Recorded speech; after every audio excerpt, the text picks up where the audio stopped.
History and mystery collide in the shadowy corners of Greek mythology, where power came with a steep, often tragic price, especially for women who dared to defy the rules.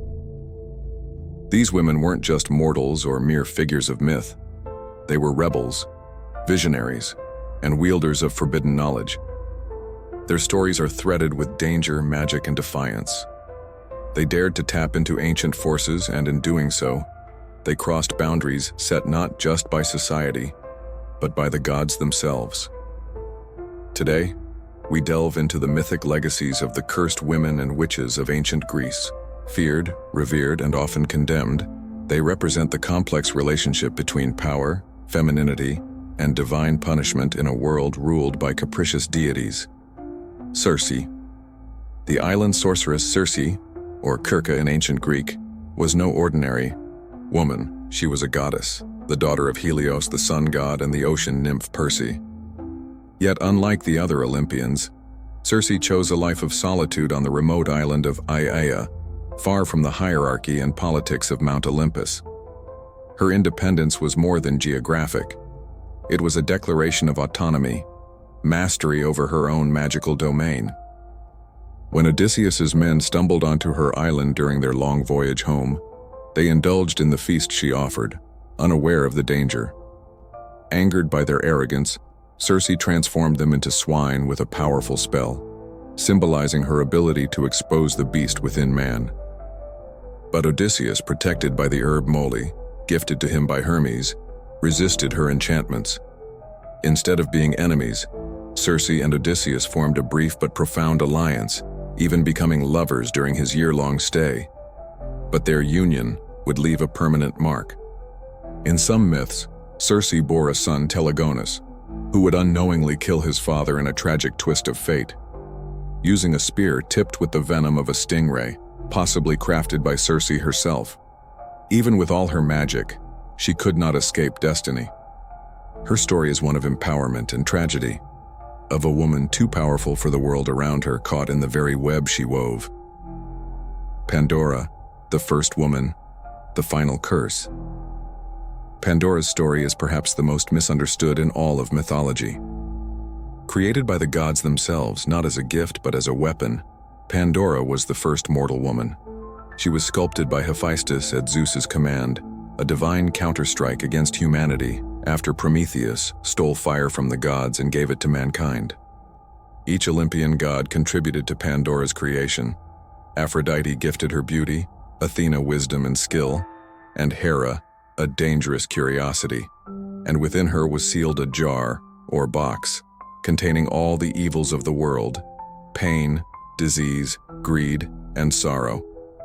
When Pandora, compelled by the very curiosity placed inside her, opened the jar, she unleashed chaos upon the earth. But one thing remained inside the jar: hope. Even in a world suddenly filled with despair, the gods allowed one fragile light to remain. Pandora's story isn't just about punishment, it's about the complex duality of existence. She was made as a curse, but she became a symbol of human resilience, of beauty, danger, and the inescapable nature of fate. These women, Circe, Pandora, and others, walked the fine line between fear and fascination. They remind us that in myth and in life, power is rarely given. It is taken, fought for, and always comes with a price. So, what do these ancient stories tell us? That when a woman reaches beyond her station, touches the divine, or claims her autonomy, the world takes notice. And whether the world fears her, loves her, or tries to erase her, her story endures. She is warned not to open it yet. Curiosity compels her to lift the lid, unleashing these horrors upon humanity when the evils are released. Only hope remains, trapped inside, symbolizing the resilience or solace left to humanity despite suffering. The box itself has become symbolic of forbidden knowledge or temptation. While Pandora's curiosity leads to disaster, it also reflects a fundamental human desire to seek answers and understand mysteries, even at a cost in ancient Greek culture. Curiosity, especially about forbidden things, was often viewed as a trait to be controlled, as it could lead to chaos or upheaval. Pandora's story serves as a reminder. of the consequences of disobedience and the high price of uncovering forbidden knowledge. While forbidden knowledge may come at a high cost, it reveals an enduring truth that even in the face of despair, hope remains, showing that even when it seems all hope is lost, humanity still clings on to it. Medea's story is one of passion, power, and pain, known as a powerful sorcerer. She's a princess of Culus, a region on the Black Sea, and a granddaughter of the sun. God Helios. Medea is the daughter of King Aias of Culus and is often described as a priestess of the goddess Hesiae, from whom she learns powerful spells and potion-making, known for her mastery of magic. She specializes in potions, transformations, and dark magic. Medea's sorcery sets her apart as a figure of both wisdom and danger, feared and respected. In equal measure, Medea's story is most famously tied to her relationship with the hero Jason. Jason is sent on a dangerous quest to retrieve the golden fleece from Culus, where it is kept in a sacred grove and guarded by a dragon. This task is part of his mission to reclaim the throne of Iolus, which was stolen from his family when he arrives. Jason, charm and courage captivate Medea, and she falls deeply in love with him. Medea uses her magic to help Jason succeed in his nearly impossible tasks. To obtain the golden fleece, she gives him potions to protect him from fire-breathing bulls and helps him defeat an army that springs from dragon's teeth. Medea's love for Jason leads her to betray her father, King Aias. She decides to help Jason steal the golden fleece, even though it means going against her father's wishes and her own heritage. In one version of the myth, she uses her magic to put the dragon guarding the fleece to sleep, allowing Jason to take it. When Jason and Medea decide to flee Culus with the Golden Fleece King, Aias becomes enraged and pursues them with an army to delay her father's pursuit and give Jason and herself more time to escape. Medea decides to take her brother's life. In one version of the story, she lures her brother into a trap to help Jason escape. These betrayals severs her ties to her homeland and family, leaving her exiled and fully committed to Jason after fleeing Culus. Medea marries Jason and they settle in Corinth, where they have 2 sons for a while. Medea is devoted to Jason, and her loyalty and sacrifice reveal a deep but turbulent love. Medea's mastery of dark magic and willingness to betray her own family for Jason ultimately isolate her from everyone she loves over time.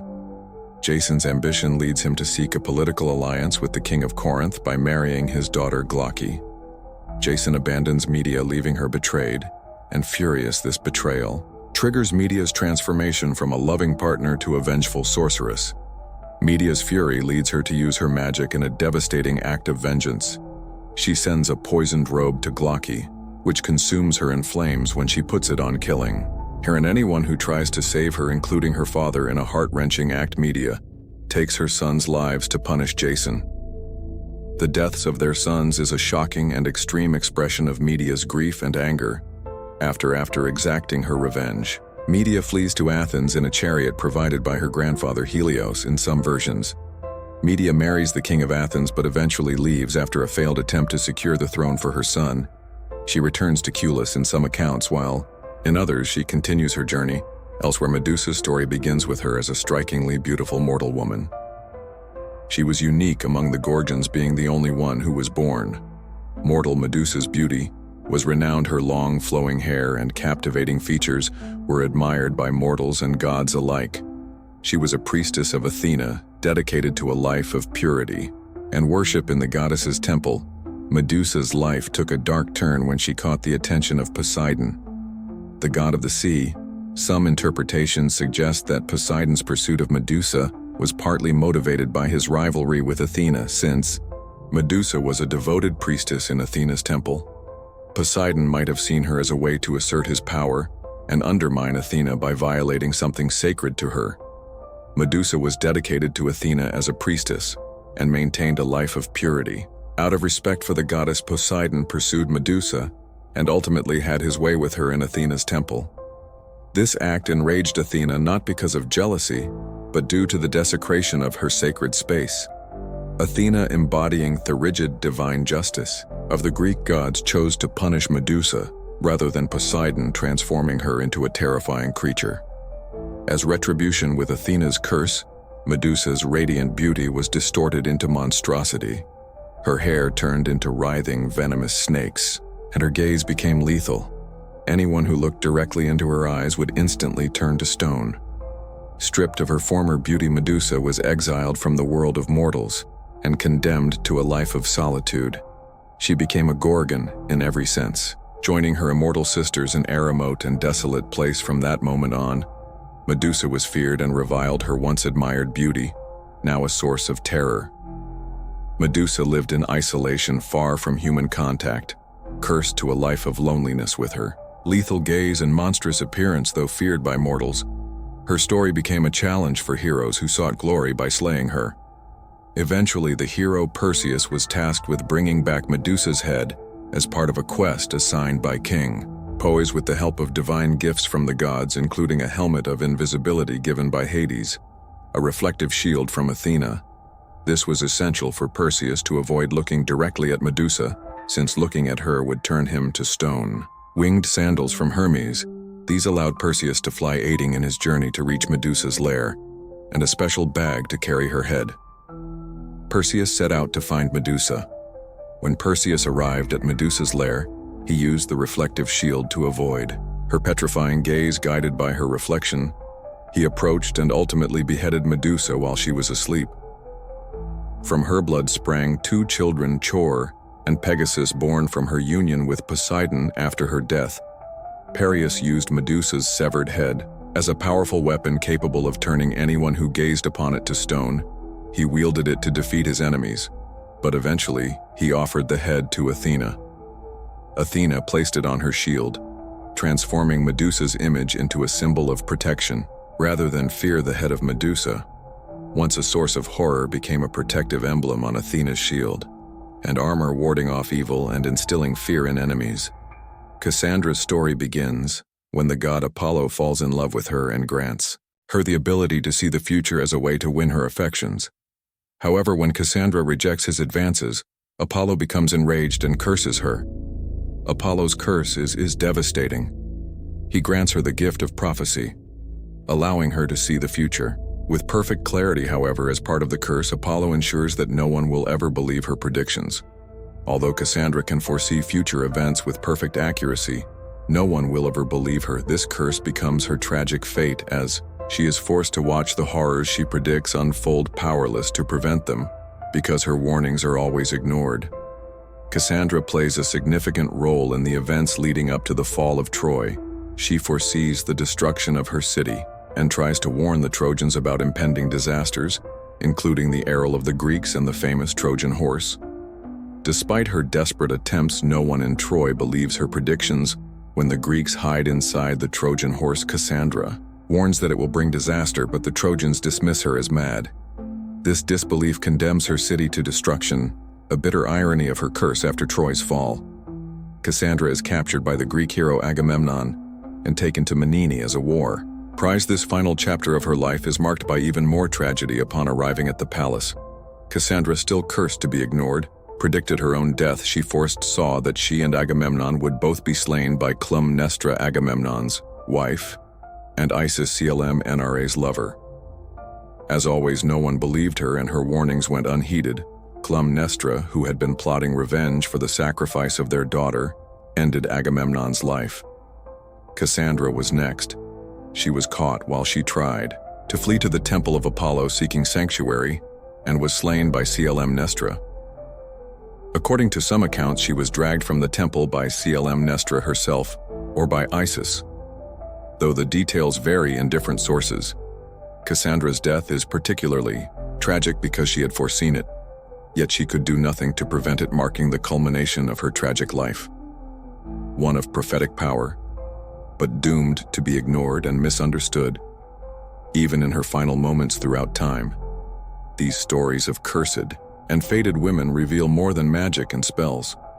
They reveal the strength and resilience it takes to defy fate, to endure the weight of forbidden knowledge, and to navigate a world that so often feared their power. Each one paid a high price for their knowledge, where power and consequence are bound by fate. Yet their legacies continue to live on. Perhaps they're not just simply stories, but reflections, a mirror that lets us glimpse our own battles with the unknown. After all, who isn't drawn to the forbidden and mysterious? Thank you for joining me for this story. Until next time, stay mystical.